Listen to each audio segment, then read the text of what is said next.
Hai guys, so aku nak bagi tahu korang, ini adalah coil original dia.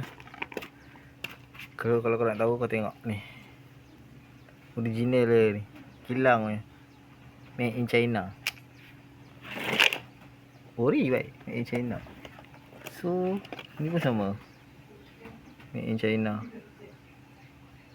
China punya production lah, tapi dia punya kod betul lah, 16543. Sini pun sama. Nombor 1 tu hilang lah, 6543 15. So 99. Kalau IT lah sama lah. So mungkin produk ni buat dekat China. Ni ori. Ini yang kita baru beli. Aku pun tak tahu nak cakap ori ke tak, tapi tengok kotak macam ni lah. Tapi made in tu lah, made in buatan. Ok lah, itu untuk setakat hari ni. Ciao.